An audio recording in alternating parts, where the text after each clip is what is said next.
Oi, turma, do livro No Rumo do Mundo de Regeneração, do Divaldo Franco, com o espírito Manuel Filomeno de Miranda, capítulo 9, Atividades Complexas do Mais Além.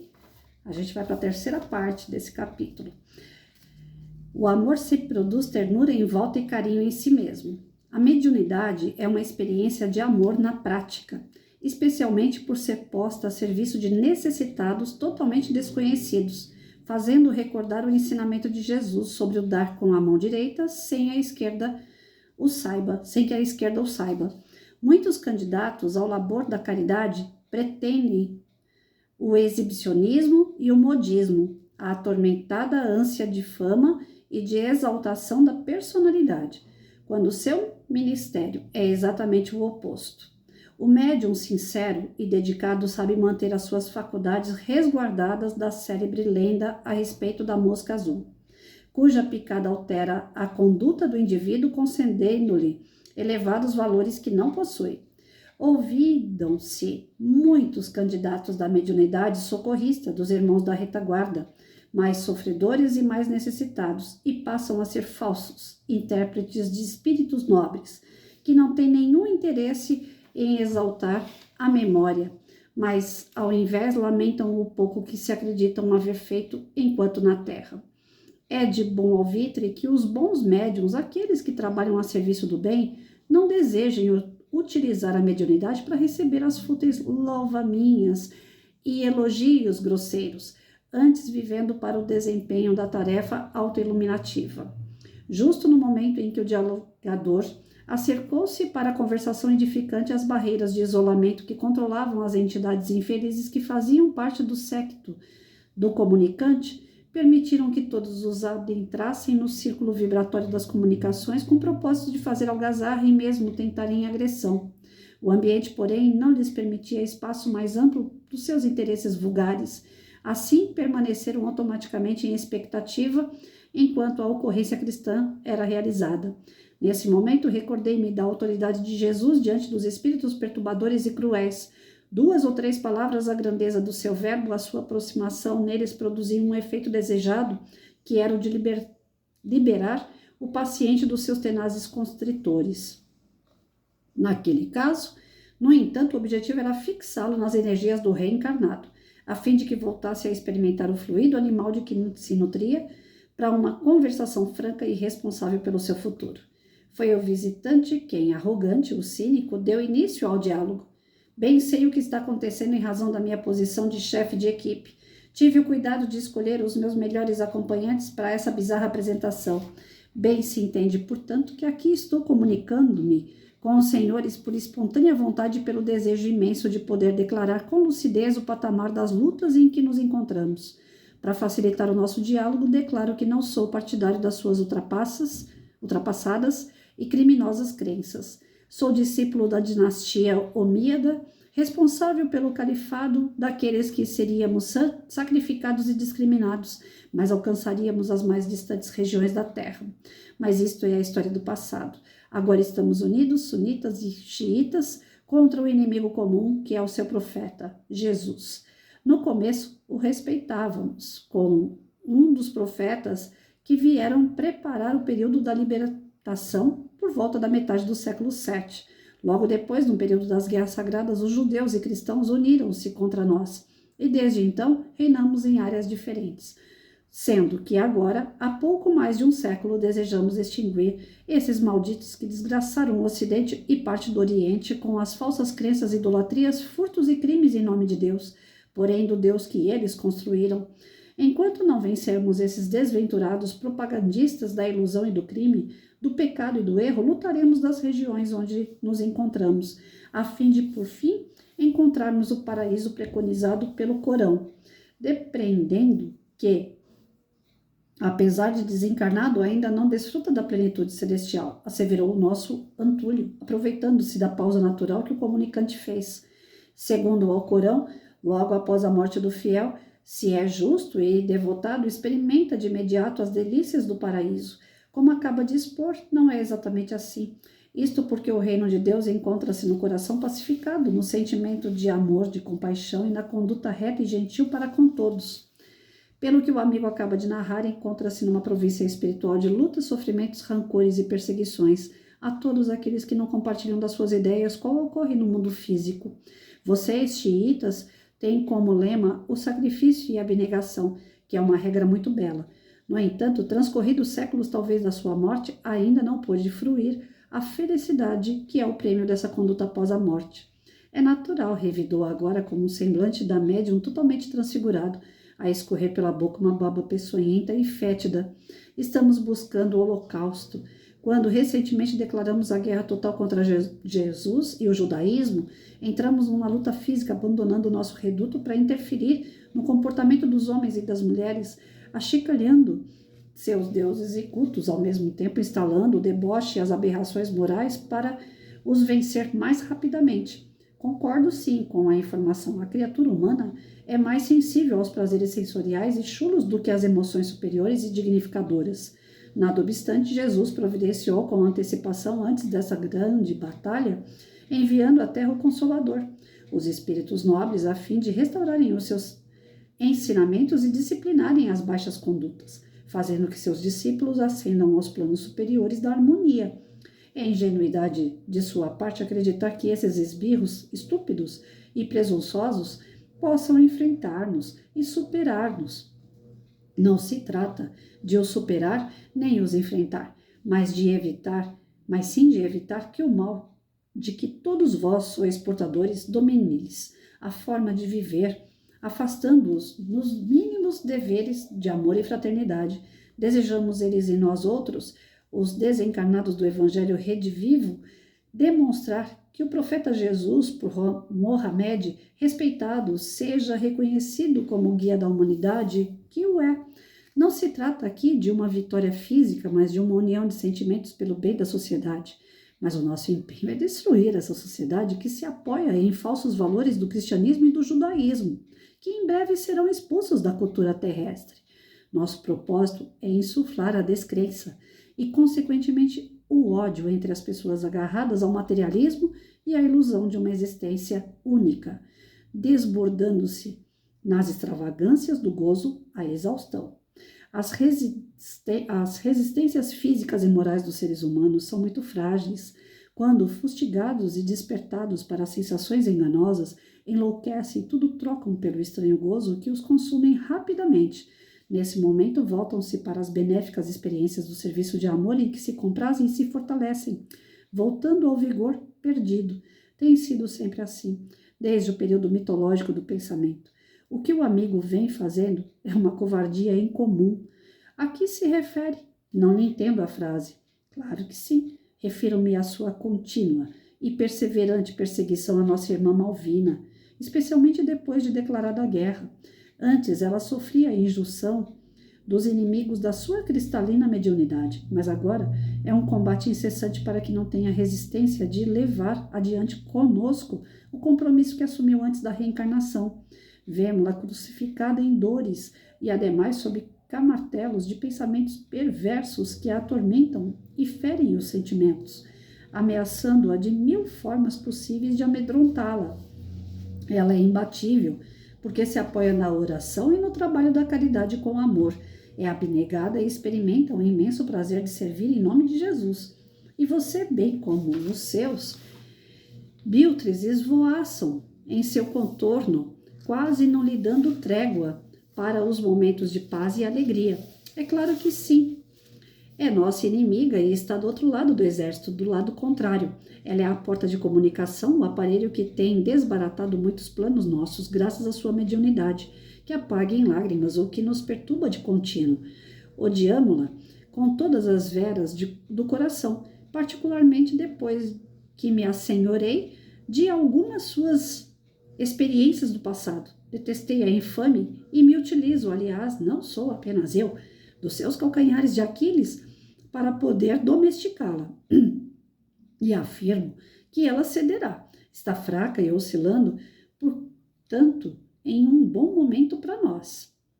O que o amigo não sabe é que as providências efetivas dos seus guias espirituais concederam-lhe mais prazo para o serviço, prolongando-lhe a existência, mesmo com as dores que terminarão por sublimá-la. ou desconhece que a dor resignada e bem-vinda constituía bênção de Deus àqueles aos quais Ele ama? Aqui estamos e ajudá-la e trouxemos aqui, sublinhou o verbo, para esse encontro que muito nos felicita.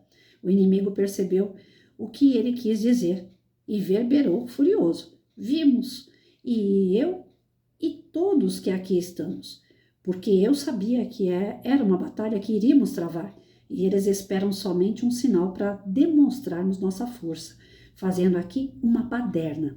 Prevendo qualquer atitude dessa natureza, muito comum a amigos como você, também tomamos providências. Muito difícil descrever a ocorrência inesperada.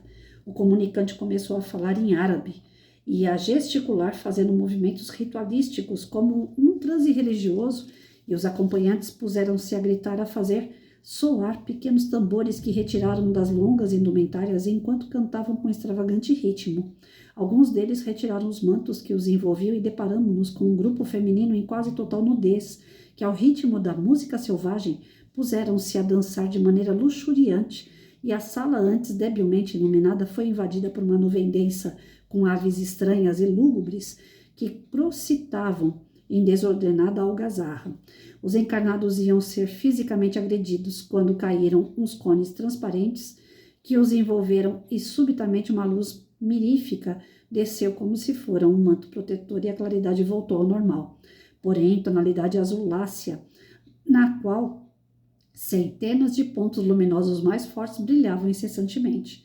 No mesmo instante, adentraram-se na sala alguns espíritos trajados de forma inusual, sufistas que pareciam em transe em razão do semblante iluminado e sereno, que começaram a recolher os atormentados que tentavam gerar tumulto. Os tambores pequenos silenciaram e uma doce voz fez-se ouvir, saindo de um foco de luz que flutuava na sala e lentamente tomou a forma feminina. IBN. Jesus, compadece-te de ti e pede-me para recolher-te ao meu coração de mãe saudosa. Não blasfemes mais e sê dócil à voz da verdade. Acercou-se nimbada de claridade brilhante e aproximou-se da médium em transe profundo. O espírito que a incorporava deu um grito, gesticulando e falando árabe, atirou-se-lhe nos braços acolhedores. Os sofistas que ainda estavam no ambiente acompanharam-na e desapareceram com a nobre entidade. A médium foi carinhosamente amparada enquanto Cláudio lhes aplicava passes e respirava-se o suave odor de rosas. Um grande silêncio tomou conta do ambiente e emoções variadas agradeceram a misericórdia divina. E eu estou toda arrepiada enquanto eu faço a leitura. Parte de uma grande luta espiritual encerrava-se sob o orvalho da oração, abrindo novos capítulos para o futuro. A devotada médium vinha sofrendo ultimamente mais investidas do que anteriormente, pelo fato de sua entrega total ao Ministério da Paz entre as criaturas, especialmente em razão dos acontecimentos tenebrosos fomentados pelos adversários da luz e semeadores das sombras do mal.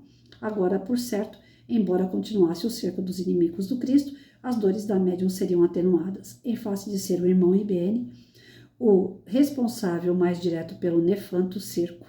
Havia naturalmente outros adversários que permaneciam à distância sob o domínio das mentes demoníacas, gerando sofrimentos e propagando desaires para os trabalhadores da paz. A pandemia traiçoeira que se abatia sobre a humanidade e trazia uma programação destrutiva de grande porte também responderia por muitos outros males que assolariam os países em geral, as comunidades em particular e as criaturas especialmente. Aqueles que se recuperavam da doença ficavam marcados com as cicatrizes morais da alma e nem sempre reconhecidos a Deus pela cura de que foram um objeto. Além disso, os dramas econômicos que irão sacudir os povos em recuperação, quando passar os seus momentos mais cruéis a incidência de crimes de muitas naturezas, os rancores acumulados e os sentimentos de vingança inútil continuariam consumindo populações volumosas. Ademais, os problemas dos relacionamentos políticos abalados, dos contratos não cumpridos, das suspeitas surdas e declaradas dos espectros da fome e da miséria econômica resultantes dos períodos de quarentena, sem trabalho, sem produção e sem reconstrução lenta, eram os dolorosos efeitos que coroariam os futuros dias de paz, quando chegassem. Desse modo, instalaram-se as pandemias morais, da indiferença pela dor do próximo, pela sobrevivência de alguns que foram poupados, ao lado certamente das bênçãos que deveriam servir de alicerce a todos para a construção de uma nova sociedade de instituições com outros valores e de uma humanidade mais compatível com as leis de Deus. Naquele momento, porém, o Ministério de Socorro imediato caracterizava-se pela compaixão, pela necessidade de diminuir os danos e o contágio pessoal, renovando o ânimo de todos que se encontravam abatidos e desconfortáveis. A reunião mediúnica teve prosseguimento, porquanto a nossa Malvina entrou em transe e imediatamente o irmão Spinelli foi atendê-la. Tratava-se de um recém-desencarnado pelo Covid-19. A sua situação era deplorável pelo sofrimento que exteriorizava, debatendo-se na organização mediúnica e suplicando socorro para não desencarnar. Era um cavalheiro de 58 anos aproximadamente que fora diabético e tivera vários episódios de AVC, havendo sido contaminado por certa irresponsabilidade, tendo-se exposto em ambiente infectado. O diálogo foi aflitivo, porém o desencarnado não se houvera preparado de maneira alguma para a realidade do mais além. Estava sendo atendido por solicitação do administrador Gumercindo, que era seu filho, e acompanhara o drama da enfermidade até a sua consumpção em menos de 2 semanas.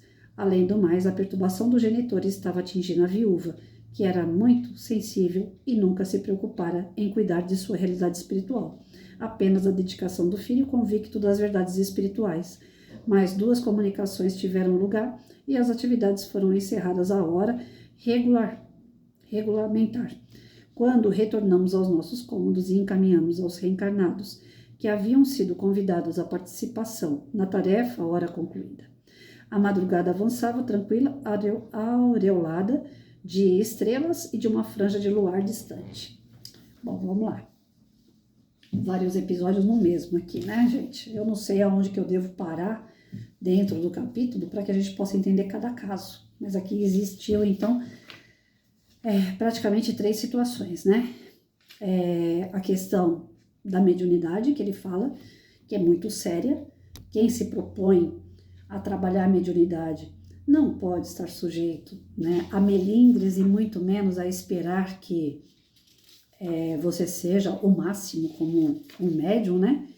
Que você seja aquele cara que recebe o Einstein, Jesus, Maria, né, Bezerra de Menezes. Todo mundo quer receber Bezerra de Menezes, todo mundo quer receber o Barçanufo, todo mundo quer receber aqueles que foram grandes personalidades, não é verdade? Todo médium, ele acaba confundindo a sua mediunidade como se ele fosse a estrela, né? Todo médium passa por esse processo, porque nós somos imperfeitos. Não tem nenhum médium que tenha entrado numa casa espírita e falado, eu vou trabalhar, eu não conheço nenhum, né? Tá aí o Divaldo, que ele é super famoso, tudo, e ele mesmo retrata naquele filme que ele fez, né? Que falou sobre a vida dele, que uma das palestras que ele foi fazer, a primeira palestra, se não me engano, ele foi todo pomposo para fazer, chegou na hora, a espiritualidade tirou tudo da cabeça dele, né? Tudo que ele ia falar, tudo que estava preparado, deu um branco nele lá no palco, né? Ele ia falar para centenas de pessoas ao mesmo tempo, e chegou lá na hora, ele foi castigado, né? Tiraram dele todas as ideias que ele ia falar, ele ficou em cima do palco sem saber o que dizer às pessoas. Então, quando é dado muito, muito vai ser cobrado da gente. E o mais que é cobrado do médium é a sua humildade. Nós não somos nada. É uma ferramenta, é um instrumento, né? Quando você vai fazer uma psicografia ou quando você vai fazer uma psicofonia, você é um instrumento. O teu corpo está sendo utilizado através de uma espiritualidade, de um espírito, de preferência, um cara de luz, lógico, a gente espera isso, mas também vem os irmãozinhos que estão ali no erro, que estão atrasados, que são ignorantes, que ainda não têm conhecimento, eles também vão utilizar esse médium, porque é um instrumento, o nosso corpo, a nossa mente, a nossa mão, a nossa fala, no momento do trabalho mediúnico, é apenas um instrumento, é matéria sendo utilizada, é como se eu fosse usar uma flauta, o som que sai da flauta sou eu que assopro, mas a flauta é um instrumento. Então, eu estou assoprando e o som está saindo pelo instrumento, a flauta. Então, nós somos apenas uma matéria utilizada pela espiritualidade para dar uma comunicação. Então, não tem nada de especial no médium, nada. Mas muitos caem no erro, de achar que são grandes coisas, né? Eu estava assistindo um vídeo curto no Facebook esses dias, onde, não sei se ele é estudioso ou se ele é espírita mesmo, mas de qualquer forma ele faz uns vídeos breves sobre espiritismo. E não gravei o nome do rapaz também, tenho esse erro. Não converso com as pessoas e não sei o nome das pessoas, gente. Isso aí é a Patrícia. Bom, enfim, aí eu vendo o vídeo desse senhor, ele falou assim, gente, a gente devia ter vergonha, né? As casas espíritas, quando começam a falar pintura mediúnica. Pô, aparece lá uma casinha, uma árvore, foi um Monet que desenhou, né? O médium tem a capacidade de escrever que foi um artista famoso que fez uma casinha e uma árvore lá. Chega a ser vergonhoso, porque o médium, na verdade, ele está confundindo as coisas. Não tem nada de Monet ali, que foi um super artista, às vezes é um José da Silva, um cara comum, que realmente o médium desenhou algo que alguém mandou, não tenha dúvida. Né? Pode ocorrer erro também, do médium estar fazendo coisas que é dele, né? Hoje mesmo eu estava conversando com uma moça que é amiga de hidroginástica, eu falando para ela, eu falei, quando vou sentar para fazer uma psicografia, eu ainda sou muito insegura, eu ainda tenho muito, eu estou no espiritismo desde os 16 anos, né? Estudo, procuro estudar, mas eu sou muito sem vergonha, eu sou aquela estudiosa meia boca, né? Então, quando eu vou fazer uma psicografia, eu sento ali e eu falo, Senhor, que eu não me confunda, que eu não erre, me ajuda, né? Que aquilo que eu vou escrever realmente seja de um amigo que está precisando desabafar, mandar um recado, mas que não tenha nada meu ali. Mas aí eu espero que o grupo se manifesta, né? Os outros médiuns colocam os seus pontos, o que eles perceberam, o que eles sentiram, né? E depois que vem o recado dos outros médiuns, aí eu olho para aquele recado que veio aqui, aí eu falo assim, não, tem tudo a ver. Então, realmente não tem nada da Patrícia aqui. Aí eu entrego a comunicação. Se eu perceber que a comunicação que veio para mim ali não tem nada a ver com a equipe com quem eu estou trabalhando, eu fico naquela. Eu chamo a dirigente do trabalho e falo, olha, tá aqui, lê, vê se tem alguma coisa a ver, se a gente realmente tem que passar. Então, eu sou muito Santo Tomé. Eu morro de medo de dar um recado que não é para dar. Né? Que seja alguma coisa minha, porque como eu faço leitura, de repente alguma leitura minha pode influenciar num recado na hora de um trabalho mediúnico. A gente tem que ter essa consciência, né? De que nós podemos errar, nós somos seres humanos, o corpo, ele erra, é matéria, né? O que está dentro desse corpo aqui é imperfeito, a Patrícia é totalmente imperfeita, é cheia de erros. Então, e nesse momento da mediunidade não pode ter erro. A gente tem que ter a vigilância total para que a gente não coloque nada nosso ali. Se alguém chegar em mim, como aconteceu, né? Obrigado, eu gostei da mensagem, me fez um bem danado. Não é para mim. Eu não tenho nada a ver com isso, né? Se a pessoa gostar da mensagem ou não gostar da mensagem, eu falo, coloca a culpa no irmãozinho que chegou aí e mandou eu escrever. Eu não tenho nada a ver com isso. Mas tem médiuns que sobem para a cabeça. Né? Eu sou o bambambam da pintura, eu sou o bambambam da psicofonia, eu sou o bambambam que adivinha. Hoje mesmo eu falei para essa amiga minha, eu falei, aqueles que começam a adivinhar muito o futuro, eu já desconfio. Aí o meu São Tomé aqui não bate de jeito nenhum. Médium que fica, você vai ter um filho, você vai casar, você vai prosperar, ou então não, você vai se lascar. Não, desses médiums eu desconfio, porque a espiritualidade superior, ela não vem com uma bola de cristal e fala, dá o recado lá que ela vai ser feliz ou que ela vai ser infeliz. Eles não fazem isso. Eles falam pra gente o seguinte, vê o que você tá fazendo aí, ó. De acordo com aquilo que você tá fazendo, você vai colher lá. Você tá fazendo bem? Então você vai ficar legal. Você tá fazendo mal? Então você vai ficar mal. O recado é diferente, né? Quando a espiritualidade é superior. E é a espiritualidade que manda o recado. O médium é só um instrumento. Então, mais uma vez, vem bater no texto aqui, o quê? Que a mediunidade todo mundo tem. Todos nós somos espíritos, todos nós somos capazes de conversar com o espírito, porque nós somos espírito, nós viemos de lá, do plano espiritual. Nós estamos encarnados, nós não somos encarnados. Então, nós temos condições de conversar com o lado espiritual, sim. Tem gente que conversa através de um sonho, vai dormir, sonha com um parente morto, né? Morto, entre aspas, desencarnado, olha eu falando besteira. Né? Conversa com um desencarnado, conversa com um encarnado, que é o desdobramento, né? Às vezes você tá aqui, tá pensando na sua mãe, ela tá lá na casa dela dormindo também, houve um desdobramento, os dois se encontraram, as duas se encontraram, né?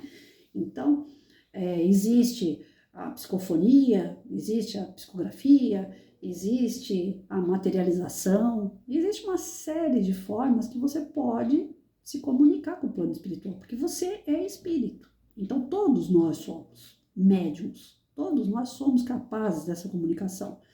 Uns não sabem como lidar com ela. Estuda, doutrina teu espírito, né? Se apruma, como diz um amigo meu, né? Se apruma.